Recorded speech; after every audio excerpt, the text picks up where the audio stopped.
biar gampang. Silakan.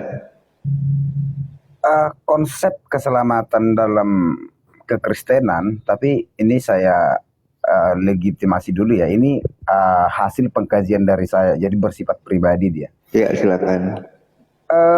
Konsep keselamatan yang ada dalam ajaran Yesus Kristus atau Yeshua HaMasyiah itu, bahwa saya meyakini keselamatan yang ditawarkan oleh ajaran Kristen tersebut mutlak berasal dari Yesus Kristus, tak ada jalan lain. Yang kemudian Yeshua HaMasyiah tidak pernah menyatakan secara eksplisit tentang neraka atau lawan dari surga tersebut. Dan saya meyakini ada sebuah tambahan dari orang-orang atau orang yang membuat konsep ketika neraka ditambahkan atau bahkan iblis. Sementara itu tidak pernah ada dalam kitab suci. Itu hanya sebuah konsep atau dogma supaya orang-orang dalam beragama itu tidak keluar dari ajarannya. Dan saya tidak pernah terikat dengan yang namanya dogma, karena Yesus Kristus tidak pernah mengajarkan namanya kematian, melainkan keselamatan. Kira-kira begitu pandangan dari saya. Berarti itu kalau ada orang Kristen yang mengatakan bahwa tidak ada orang yang masuk neraka, itu tidak Pak Guru ini ya, Pak Guru imani itu ya, Pak Guru tidak mengimani hal tersebut ya. Itu yang saya mau konfirmasi juga ya, sedikit.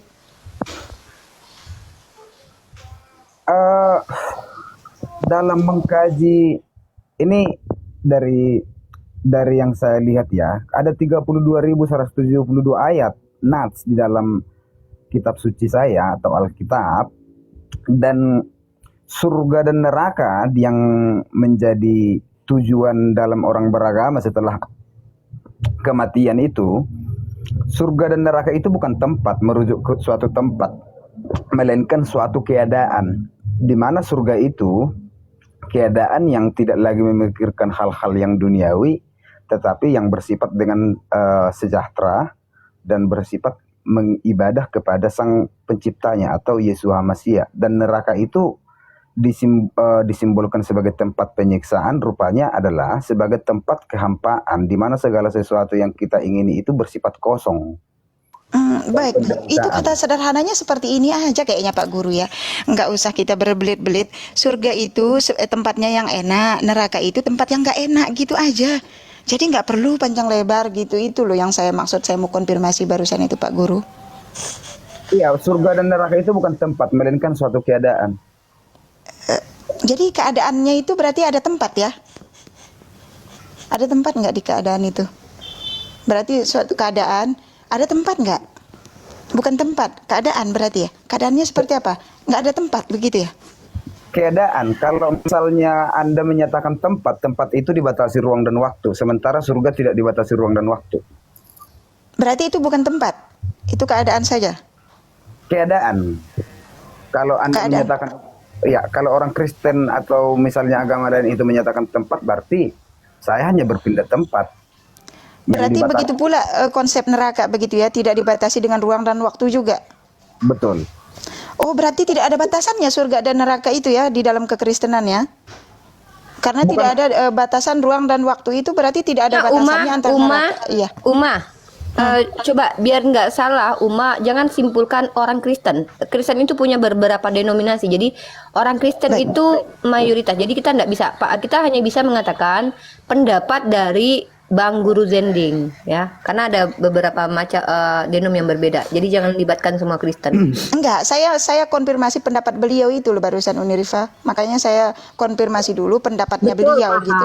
Paham. Maksudnya begini, maksud saya itu mengkonfirmasinya kata yang dipakai itu salah kalau kita bilang. Jadi menurut orang Kristen, orang Kristen yang mana dulu gitu. Jadi karena kan kita bicara dengan Guru Zending, tidak sama pola pikirnya dengan Kristen lain. Nanti kan beliau tidak mewakili Kristen seluruhnya gitu. Dari denomnya aja gitu. Baik.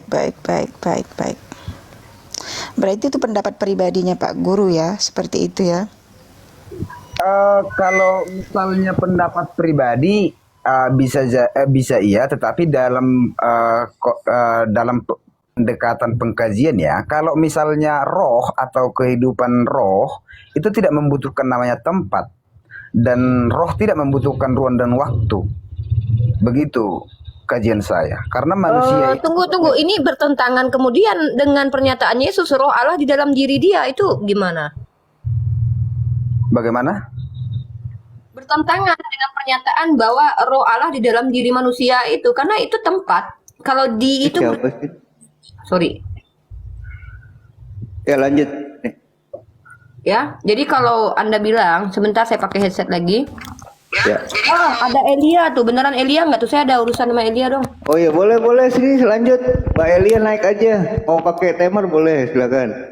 Ya, jadi gini, enggak, nih. sebelum ke Elia, saya mau ke Pak ini dulu, Guru Zendi Ya dulu. boleh. Ada pernyataan bahwa roh tidak bertempat.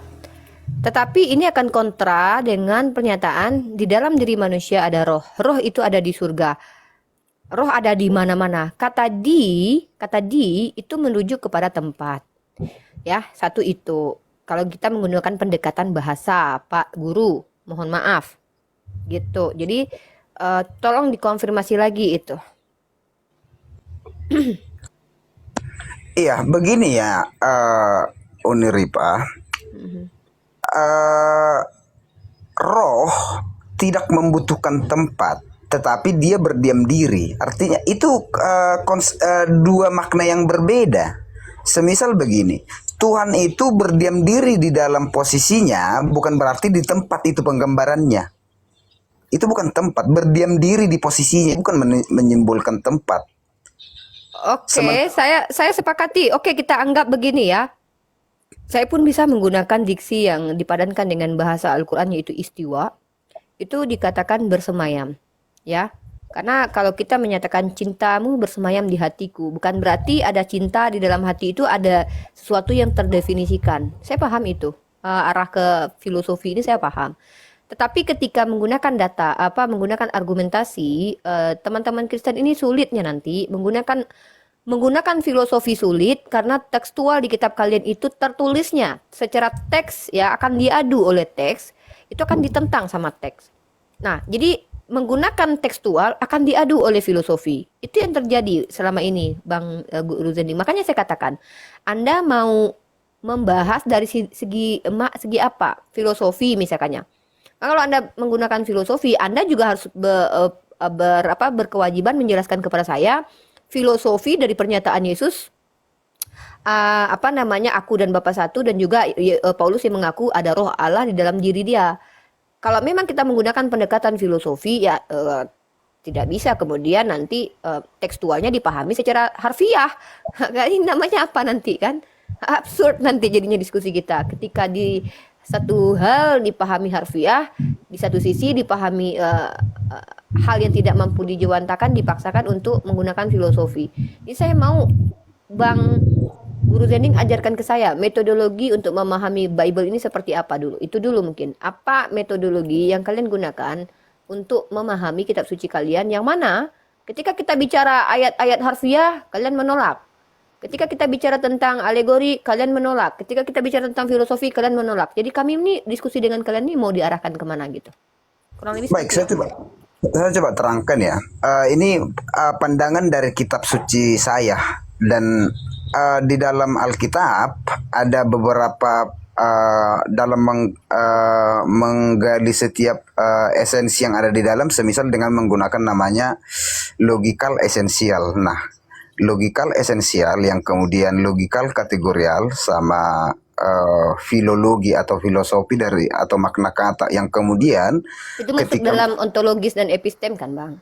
Betul. Dan yang kemudian kaji itu, Bang. Itu yang saya butuh di sini. Oke. Dan yang kemudian ada namanya posteriori dan a posteriori.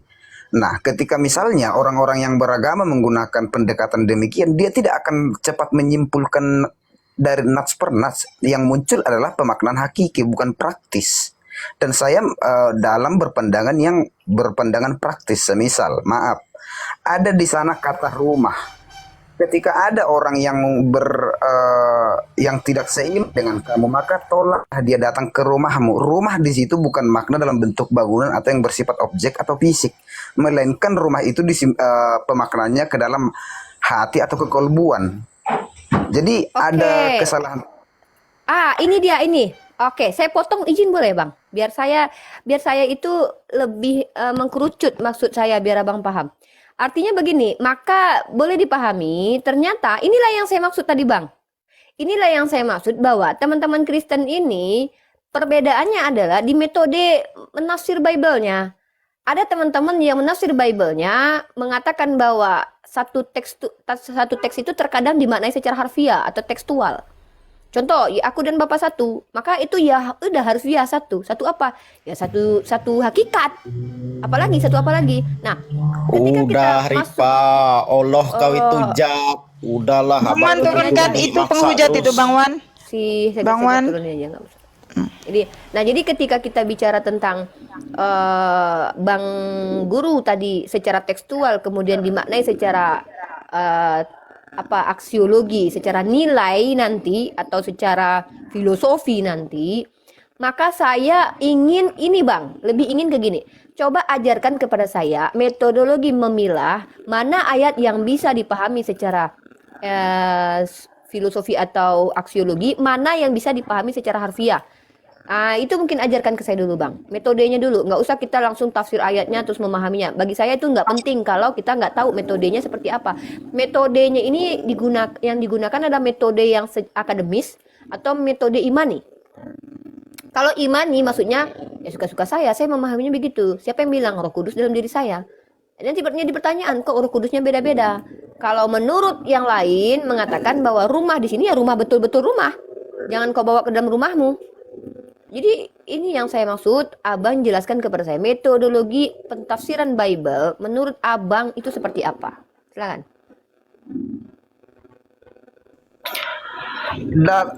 Saya tidak pernah menyatakan tafsir ya, tetapi pendekatan.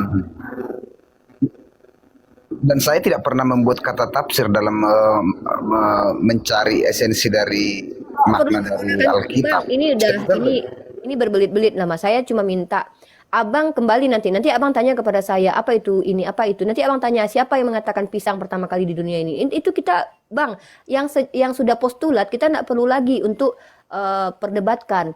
Tafsir itu artinya menjelaskan. Abang itu menjelaskan Bang. Walaupun Abang tidak mengatakan saya tidak mengatakan loh saya sedang menjelaskan, tapi saya menjelaskan. Itu tidak perlu kayak gitu-gitu. Saya hanya minta kira-kira kalau kami umat Islam saya bisa jelaskan nih Bang. Ada metode tafsir, misalnya kayak Talili atau Muyasyar atau apalah gitu. Sorry kalau saya salah sebut ya. Ada beberapa metode tafsir di pentafsir Al-Quran. Ada metode ini, metode itu. Dan itu bisa dijelaskan secara ilmiah. Metode-metode yang digunakan para ulama untuk mentafsir. Bahkan saya punya bukunya kemarin yang pernah saya coba untuk rangkumkan metode tafsir Al-Quran. Nah, metode pengambilan hadis. Ada beberapa metodologinya.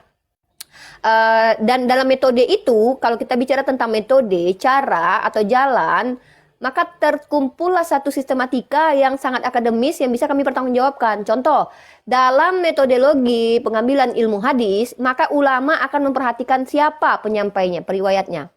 Kemudian setelah itu ulama akan merujuk kepada apakah riwayat ini diriwayatkan satu orang saja atau 3 orang atau 4. Maka nanti akan diklasifikasikan. Makanya disebut sebagai hadis ahad, hadis mutawatir atau hadis apa. Kemudian kalau orangnya adalah orang yang pendusta dan tidak bisa dipercaya, maka dia bisa masuk ke dalam klasifikasi hadis doif, lemah, atau hadis maudu atau hadis palsu. Nah, metode yang digunakan oleh umat Islam menghasilkan keilmuan.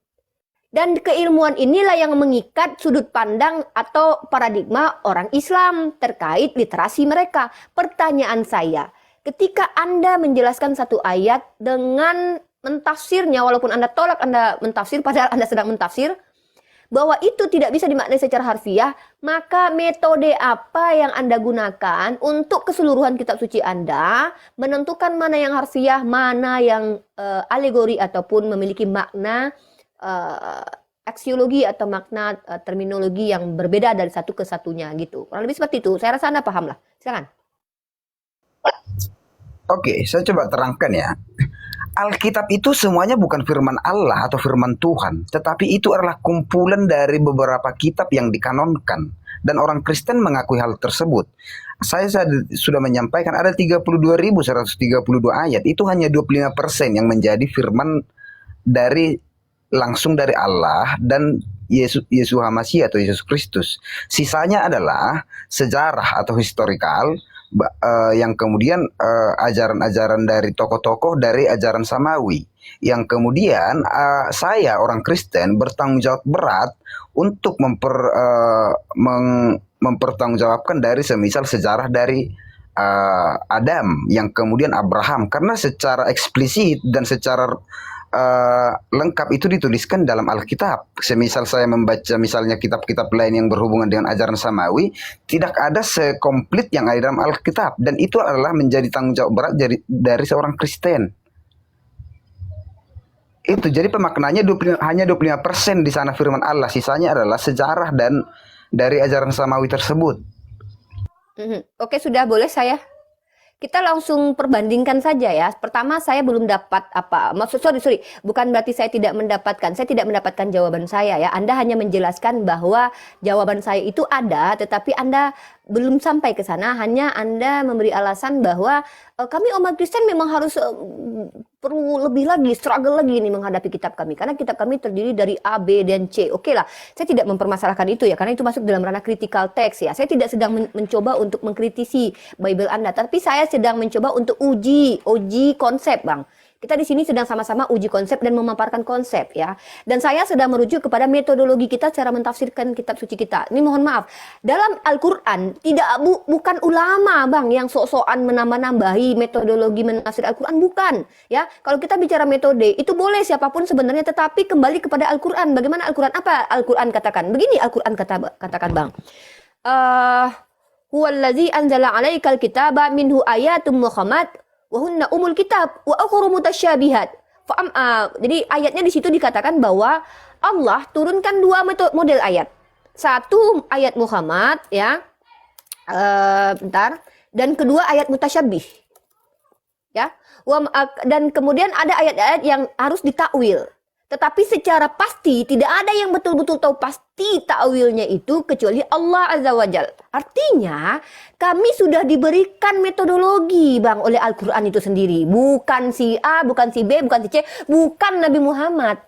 Kami akan berpijak dari bagaimana Al-Quran mengajarkan kepada kami metode memahami Al-Quran. Nah, lalu ulama lah dengan kecerdasan mereka kemudian menentukan mana yang mutasyabihat, mana yang muhammad. Tapi metode ini sudah dijelaskan oleh Al-Quran. Ya, ayat Muhammad, ayat mutasyabih itu ada. Kalian pertanyaannya, Yesus secara eksplisit mengatakan, tidaklah Yesus berkata-kata, melainkan menggunakan perumpamaan. Itu dalilnya tertulis ada. Artinya ini kemudian, kenapa setiap perkataan Yesus yang menguntungkan iman Kristen, di mana dia berkata, aku dan Bapa satu, kenapa dimaknai harfiah, bukan perumpamaan? Ini yang menjadi polemik antara saya dengan orang Kristen berdiskusi ketika kita menentukan satu ayat ini mau dipahami dengan metode apa. Apakah metode tafsir bin mutar-mutar, tafsir bin helikopter, atau tafsir bin parkour, kayang, atau apalah. Kenapa saya harus gunakan kata ini? Karena ini menyebalkan. Menyebalkan ketika teman Kristen mencoba untuk menjelaskan ayat kitab suci mereka melakukan aksi-aksi yang dimana di dalamnya banyak sekali logical fallacy. Banyak sekali. Bahkan mereka lari, bahkan teks itu. Nih, ada metode yang sering saya dengar, Bang. Metode apokrifa. Metode apokrifa ini adalah ketika saya tanya kitab Matius 19:29. Matius 19:29 itu dihilangkan ayatnya, dibuang ke belakang, dijelaskan pakai kitab Wahyu. Ini apokrifa namanya. Ayat yang dimintai untuk dijelaskan dibuang jauh, dijelaskan menggunakan ayat yang lain. Al-Quran itu, Bang, ada namanya metode munasabah. Tidak sama dengan metode apokrifa. Munasabah ini ayat Al-Quran yang dimaksud dimaknai dulu, kemudian dikorelasikan dengan ayat lainnya. Ada ayat yang bahkan secara luas nanti akan dijelaskan oleh ayat lainnya. Bukan berarti ayat tersebut tidak bermakna. Tapi teman-teman Kristen bisa menghilangkan ayat, bahkan makna dan tekstualnya dibuang dulu. Kan lihat dalam kitab Wahyu tuh, begini-begini. Lalu bagaimana dengan Matius 19:29? Ya kan di dalam kitab Wahyu ada. Lalu Matius 19:29, kan Ini rancunya diskusi kita, Bang. Jadi saya minta tolong, minta metodenya. Saya minta metode dulu kepada Anda. Silakan. Ya, sebentar.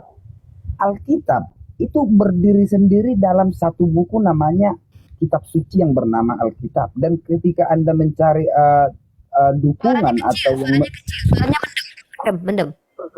Alkitab itu berdiri sendiri tanpa harus mengambil dukungan dari di luar dari Alkitab. Yang kemudian kalau Anda selalu mengkomparasikan dengan ajaran atau yang Anda imani, saya belum bertanya ke situ tapi Anda sudah menjelaskan. Ini masih konteks pembahasannya dalam Alkitab. Alkitab itu tidak membutuhkan buku-buku lain atau dari kitab-kitab di luar dari Alkitab untuk menjelaskan dari setiap nats. Karena maaf kata, historikalnya serta sebab akibat setiap nats muncul dalam perikop ada yang kemudian atau dalam bahasa Arabnya asbabun nuzul, sebab akibat. Kalau misalnya Uniripa selalu mengkomparasikan dengan nats di Anda, saya belum bertanya ke situ, tapi Anda sudah mencoba menjelaskan dan saya pikir Anda yang menjadi lari dalam konteks pembahasan. Saya coba tadi menjelaskan dalam memaknai setiap kitab suci itu coba jangan pandangan praktis atau bersifat partikular, tetapi bersifat universal supaya nilainya dapat. Tapi kalau Anda membuat pernyataan seperti itu, saya pikir ini bukan diskusi yang akademis. Waduh, tuh. Anda tidak mendengar disclaimer saya di awal ya? Saya langsung ingin mengkomparasi bagaimana dengan ajaran saya dan saya tidak memasukkan ajaran saya ke Anda. Sorry to say ya. Saya sudah disclaim dari awal. Baiklah, sekarang saya langsung komparasikan bahwa kalau di Al-Qur'an kami punya metode. Bukan berarti parameter di agama saya ajak Anda untuk ikuti. No. Ini maksud saya adalah ketika saya menjelaskan apa yang saya tanyakan kepada Anda, saya mampu jelaskan dan Anda akui bahwa saya sudah menjelaskan. Oke? Pahami poin saya. Poin saya di sini ketika saya bertanya kepada Anda metode, Anda kesulitan menjawab, Pak. Sementara saya sebelum Anda bertanya saja, saya sudah bisa menjelaskannya, metodologi yang dipakai. Itu maksud saya. Nah, saya tidak masuk ke ranah isi. Saya tidak masuk bagaimana Anda memahami. No. Ini masalahnya adalah ketika satu ayat dimaknai aksiologi, terminologi, sementara di ayat lain dibahami secara harfiah atau tekstual. Nah, bagaimana metodenya, cara menafsir Bible ini bagaimana? Itu yang saya minta. Lalu Anda menjawab, Alkitab harus menjawab sendiri, tidak berdiri. Pak, ini blunder lagi, Pak. Kalau memang kitab Anda itu berdiri sendiri, maka penyalipan Yesus itu adalah hoax, mitos. Karena tidak diverifikasi oleh sejarah. Kalian umat Kristen lah yang memegang teguh selama ini berdasarkan pernyataan dari Flavius Josephus, bahwa ternyata dengan adanya pernyataan dari Flavius Josephus ini terverifikasilah penyalipan Yesus masuk dalam fakta historis menurut Elia ya, bahkan menurut teman-teman Kristen kebanyakan. Saya tidak sedang membawa pemikiran teman Kristen lalu membenturkannya dengan Anda, tidak, tapi saya memberikan contoh. Dan jangan ditanggapi contoh itu karena kita tidak membahas contoh itu. Saya hanya ingin Anda menjelaskan kepada saya metodologi memahami Bible ini apa. Contoh, saya akan dapat menjelaskan bukan berarti saya minta parameternya harus sama dengan saya. Kita sepakat untuk berbeda, Pak. Ketika Anda menjelaskan kepada saya metodologinya, itu akan saya terima. Bukan berarti saya imani, tapi saya terima sebagai salah satu informasi yang adalah informasi akademis lah gitu. Dan informasi ini tidak mesti harus diimani, tapi dimasukkan ke dalam ranah dogma atau bisa dalam dogma, bisa universal. Nah, Anda minta saya universal tadi. Loh, saya dari tadi menjelaskan Al-Quranul Karim itu bisa diuji apakah universal atau tidak di dalam ranah akademis, Pak. Anda lari ke kampus manapun, Pak. Metode riwayat ini digunakan. Apa metode riwayat ini, Pak? Itu padanan katanya apa? Itu ekuivalennya dengan apa itu? Dengan metode biografi seseorang. Seseorang itu akan dikaji tulisannya dari melihat siapa orang ini. Nah, kalau dalam ranah akademis ini dipakai. Contoh saya bikin jurnal, Pak. Kalau saya bikin jurnal, itu dosen saya, kalau dosen aktif ya, dosen yang betul-betul kritis, dia akan tanya, kamu dapat info dari siapa? Karena kalau seandainya kita bicara tentang imam 12 imam nanti, mustahil itu harus datang dari Ahlu Sunnah wal Jamaah. Karena itu harus datang dari Syiah. Maka saya harus memastikan bahwa informasi ini betul-betul datang dari Syiah. Maka saya akan pelajari biografinya, ilmu riwayat, atau ilmu rijal, atau orangnya yang saya kaji. Nah, kemudian ada seseorang yang mengatakan bahwa kayak Bang Al tadi lah pagi-pagi kita diskusi. Bang Al membawa sebuah perspektif. Lah, saya harus uji dong kapasitas dan kredibilitasnya Bang Al. Bang Al kira-kira ahli fikih tidak atau apa? Itu kan muncul. Ini metode, Pak, dalam ranah akademis. Ini universal, Pak. Kok Anda bilang tidak universal? Kok Anda bilang tidak akademis? Justru saya bertanya kepada Anda ketika Anda menjelaskan ayat dalam kitab Anda. Ini salah satu contohnya tadi. Kita tidak bahas tentang ayat ini loh ya. Ingat ya, contoh ini jangan dibahas biar kita tidak melebar.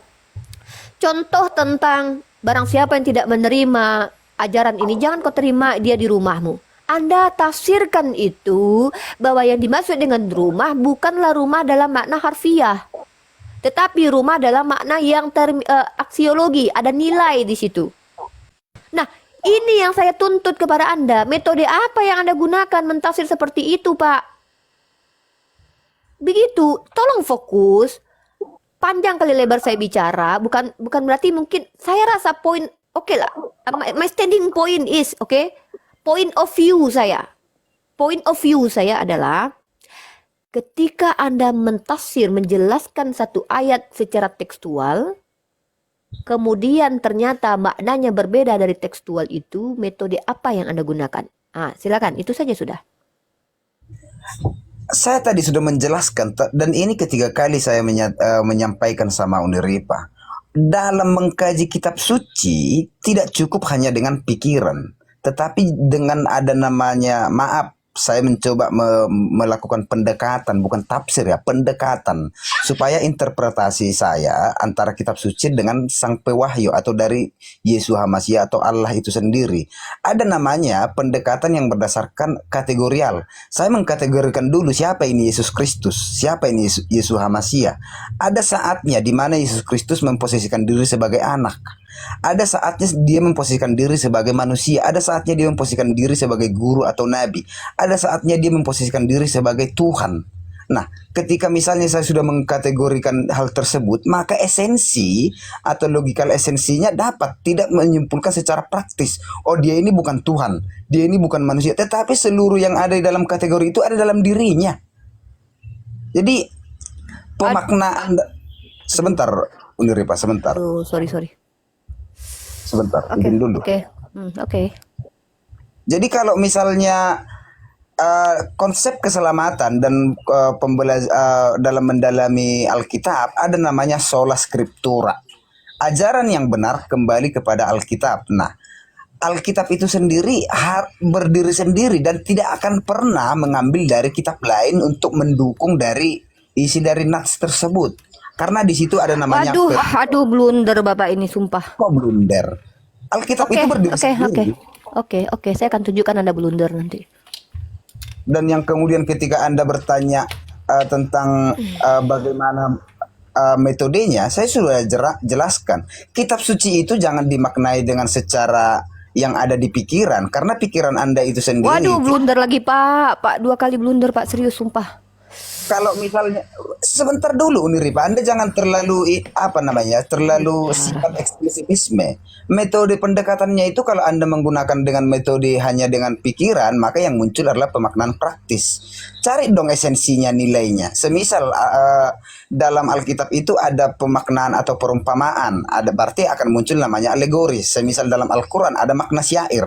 Apakah makna syair itu harus saya artikan dengan makna praktis? Saya pikir tidak. Saya tidak mau menghakimi dan menjustifikasi dari kitab suci Anda tersebut. Udah ya, saya Iya, tanggapi aja. Ini blunder banget ini. Pertama, kitab suci tidak butuh kitab lainnya untuk menjawab. Kalau maksud Anda, kitab suci Anda tidak butuh Al-Quran kami, oke saya terima. Tapi kalau kitab satu tidak butuh kitab lain, itu blunder. Tanpa kitabnya orang Yahudi, kalian tidak akan bisa memastikan Yesus itu Tuhan atau tidak. Karena nubuatan tentang Yesus itu kalian harus butuh kanonisasi kitabnya orang Yahudi. Kalian bilang itu kitab kalian, sorry to say ya. Secara tekstual tertulis Torah untuk Bani Israel, mohon maaf. Kemudian muncul di abad kesekian kitab suci New Testament yang menggunakan bahasa Yunani yang bukan bahasa orang Yahudi. Tiba-tiba bahasa Yunani ini mengutip banyak sekali kitabnya orang Yahudi. Sorry to say ya. Kemudian secara asumsi teologi diasumsikan bahwa ini sejalan. Ya, jadi jangan secara akademis saja. Kitab yang ditulis di kanon yang muncul ditulis di abad kesekian ribuan tahun jaraknya dari kitab yang sudah ready di kanon itu bukan saling ya. Yang baru muncul ini membutuhkan kitab yang lama untuk verifikasi nubuatan. Blunder satu. Blunder kedua adalah sola scriptur. Sola scriptur itu back to Alkitab. Maksudnya apa? Tekstual kah, harfiah kah, alegori? Lalu Anda bilang tidak bisa dimaknai secara pikiran. Yang Anda bawa ke hadapan saya justru pemikiran Anda. Apa kata Anda tadi? Bahwa yang dimaksud dengan rumah itu bukanlah rumah ini. Itu pikiran Anda, Pak. Anda blunder statement Anda dengan realitas yang Anda lakukan di depan saya dari tadi. Justru Anda membantah perilaku Anda yang tadi menjelaskan menggunakan pemikiran. Kalau Anda tidak menggunakan pemikiran, tekstual mana yang Anda baca? Tunjukkan ke saya. Paham tidak? Tolong saya minta, janganlah kita melebar. Saya minta Anda bilang saya sudah 3 kali menjawab. Loh, kalau saya simple, metode apa Rifa yang dijelaskan Al-Quran? Metode tahlili, metode mukarin, metode maudu'i, jelas.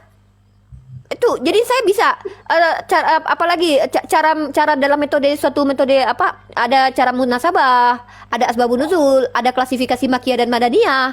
Di dalam itu termuat, dalam metode itu termuat sistematikanya atau step by stepnya atau cara-caranya. Jadi ketika Anda menjelaskan kepada saya, yang saya minta itu bukan apa yang Anda jelaskan. Saya minta apa metode. Anda kan tahu dalam istilah dalam istilah kekristenan itu ada hermeneutik. Kalau Anda menolak hermeneutik, maka berhenti untuk menjelaskan, Mbak. Ya, berhenti untuk menjelaskan. Bacakan kitab Anda dan itu jawabannya. Baru Anda sola scriptur. Silakan. Atau saya salah paham nih tentang definisi sola scriptur ini. Silakan. Apa ya? Jadi kalau misalnya Anda menyampaikan tentang asbabun nuzul dalam Al-Quran itu hanya sepertiga yang memiliki asbabun nuzul. Aduh, kok mengkritisi metode Al-Quran dulu? Kok itu dulu loh. Saya mencoba bertanya metode Anda. Nanti Anda masuk ke ranah kritikal metode dengan saya. Jelaskan dulu metode Anda, baru kita masuk ke dalam mengkritisi metode, Pak. Anda saja belum menjelaskan metode Anda, lalu Anda mengkritisi metode asbabun nuzul.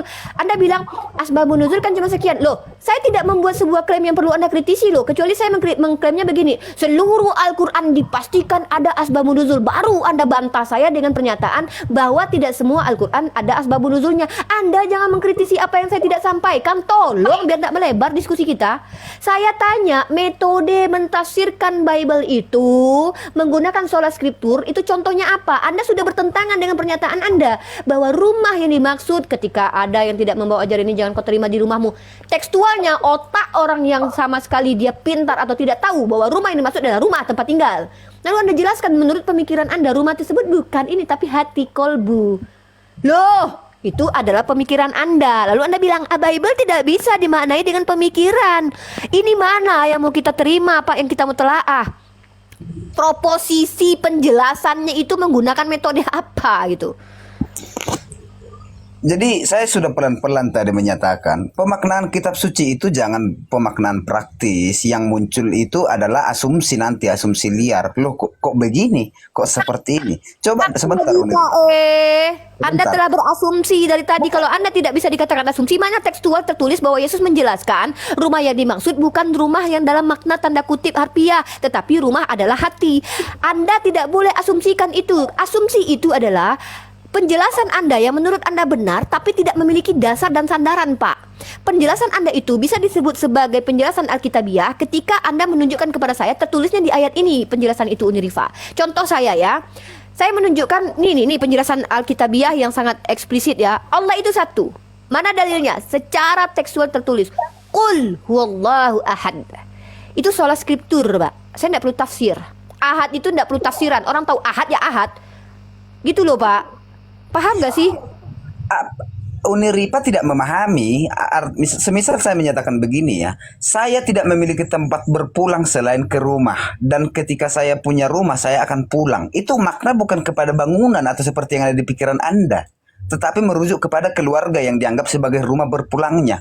Di situ Anda gagal mengkategorikan dari setiap karena makna. saya tidak tahu Anda menggunakan metode apa, makanya saya gagal memahami. Maka saya tuntut kepada Anda metode apa yang Anda gunakan mentafsir itu seperti itu, bahwa rumah yang dimaksud adalah rumah bukan rumah dalam makna harfiah. Sedangkan Anda saja menerangkan bahwa Alkitab tidak bisa dipahami dengan pemikiran Anda, membawa pemikiran Anda kepada saya. Nah, kalau supaya itu ditolak sebagai pemikiran Anda, tunjukkan pengajaran Yesus secara tekstual bahwa rumah yang dimaksud bukan rumah tempat kita tinggal. Mohon, mana data tertulisnya secara tekstual sola scripturanya, tanpa asumsi mutar-mutar, tanpa menggunakan eksegesis cabang helikopter. Dari tadi eksegesis cabang helikopter, Pak, yang Anda lakukan. Sorry to say.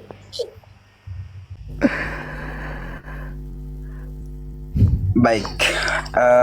Metode itu sebenarnya simpel loh, Pak. Maksudnya gini loh, Pak. Metode itu nama sebuah metode, seperti mungkin menjawab begini: hermeneutika spiral semantik, sintaktis, hermeneutika spiral masalah makna. Nah, itu kan metode-metode yang dipakai untuk Alkitab, menafsiran Alkitab. Itu metode baru penjelasan gitu loh maksudnya.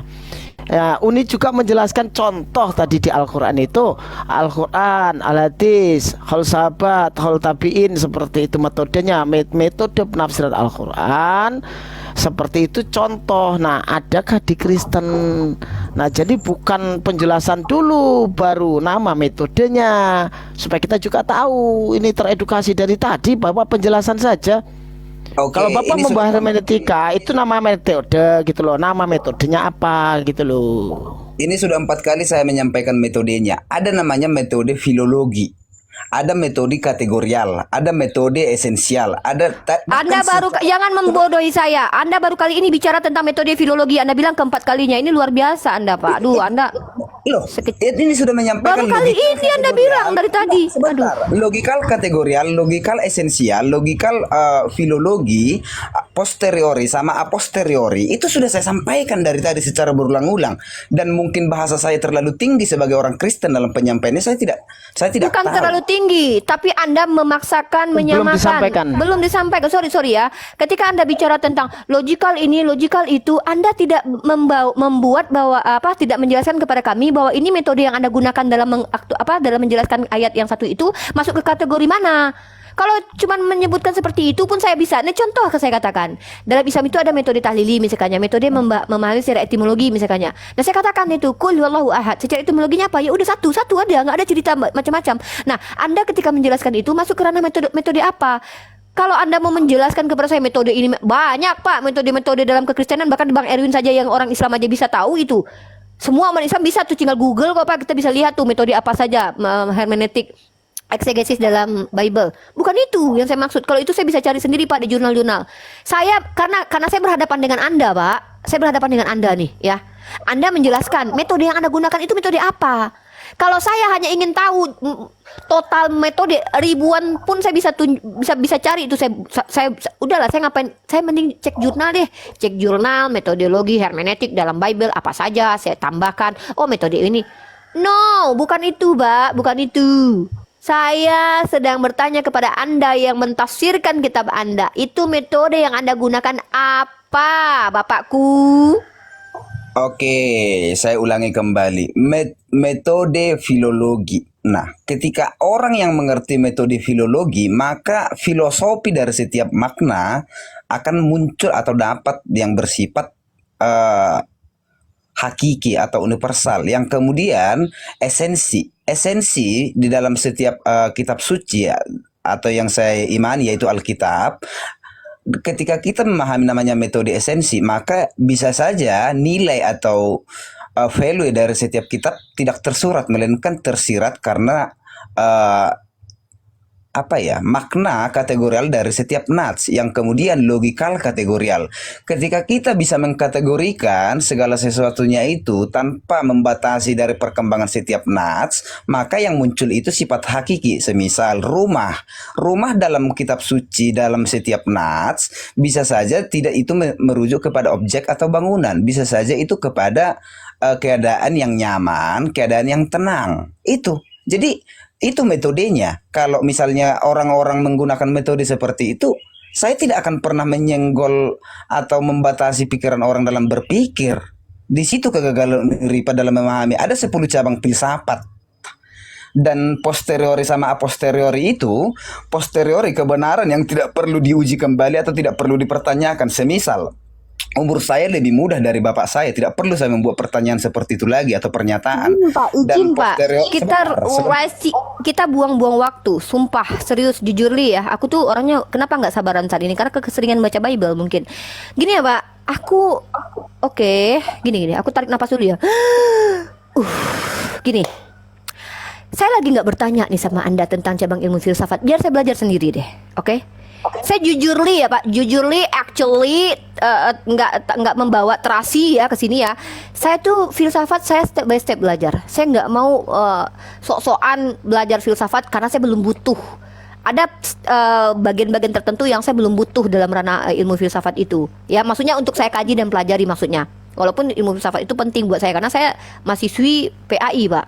Ya, Dan saya belum butuh untuk mengetahui definisi istilah-istilah dalam bahasa Yunani yang Anda anggap tinggi. Sorry, dalam subjektif kami bukan bahasa Yunani, bahasa tinggi itu bahasa orang pagan. Tapi bahasa yang tinggi adalah bahasa Al-Qur'an. Ya, kalau kita bicara bahasa terlalu tinggi ya, ini karena qadarullah aja orang Yunani lebih dulu punya filsafat, maka kemudian semua bahasa akademis dirujuk kepada bahasa Yunani, Pak. Asal Anda tahu di Indonesia ini juga bahasa-bahasa akademis juga menggunakan bahasa Arab juga ada, tapi kita bukan itu poinnya. Poinnya adalah jangan Anda suruh saya untuk memahami makna secara etimologi, terminologi bahasa-bahasa Yunani yang masuk dalam ranah akademis. No. Saya sedang bertanya kepada Anda. Ketika Anda membawa, oke, kita uji dari metodologi Anda. Metode filologi yang Anda gunakan menerjemahkan ayat. Kita contoh ini, tolong ya. Jangan Anda salah paham juga sama saya. Saya tidak sedang berusaha memahami ayat itu. No, saya berusaha memahami penjelasan Anda terkait ayat itu, oke? Ayat itu mau saya paham atau enggak tuh urusan belakangan. Saya coba menangkap cara Anda memahami ayat itu, saya akan uji. Hasil pemahaman itu datang dari mana? Salah satunya adalah dengan menggunakan metode apa? Kenapa ini menjadi masalah bagi saya? Karena setiap orang Kristen itu berbeda-beda penjabarannya. Maka otomatis kalian memiliki metode masing-masing. Ini tidak bisa dikatakan universal, tidak mewakili seluruh kekristenan. Ya, karena Anda tadi membawa sola scriptura, tolong jelaskan kepada saya relevansi antara sola scriptura dengan metode filologi itu bagaimana? Bahkan Anda mengatakan Alkitab kami tidak bisa hanya dimaknai dengan secara pemikiran.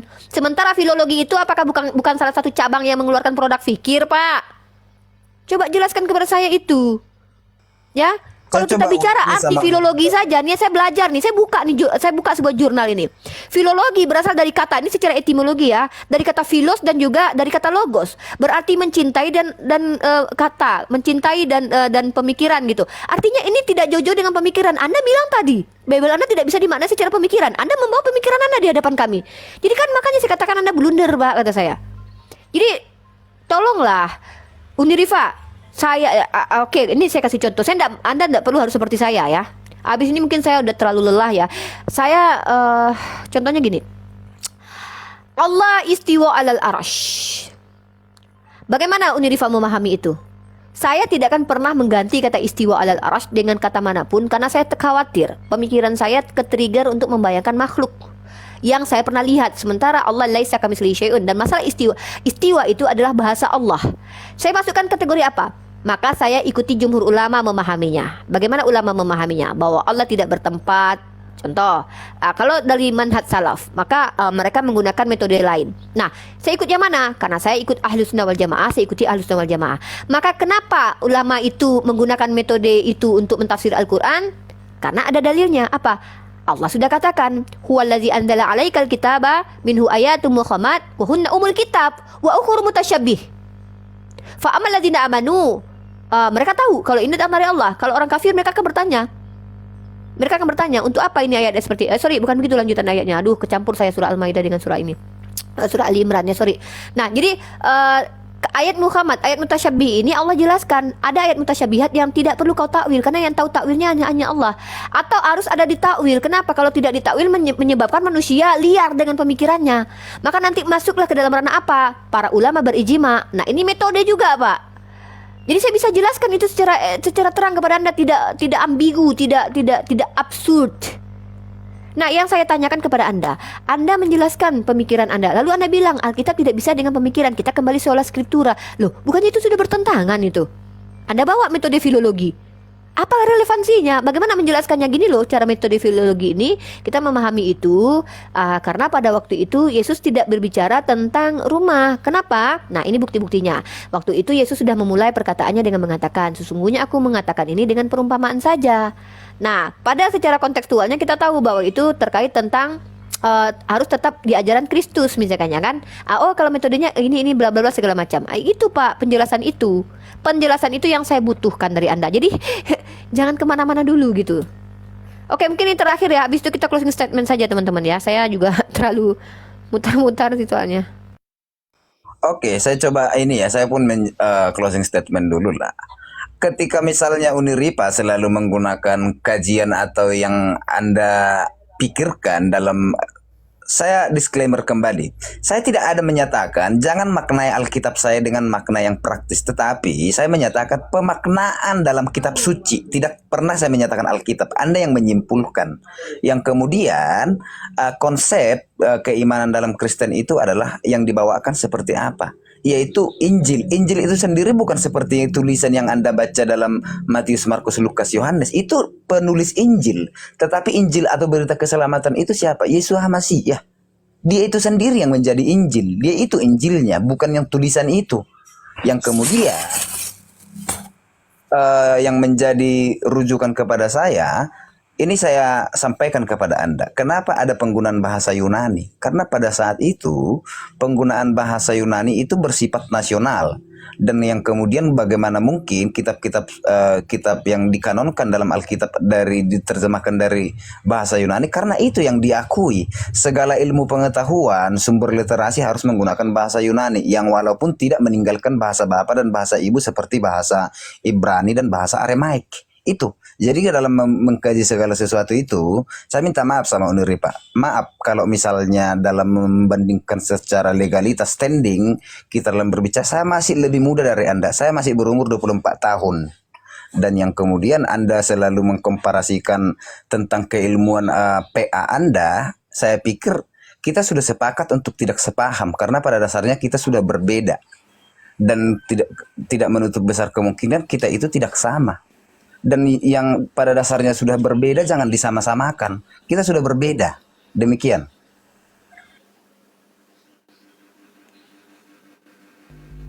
Tes. Sorry, barusan saya lagi ke distract ini.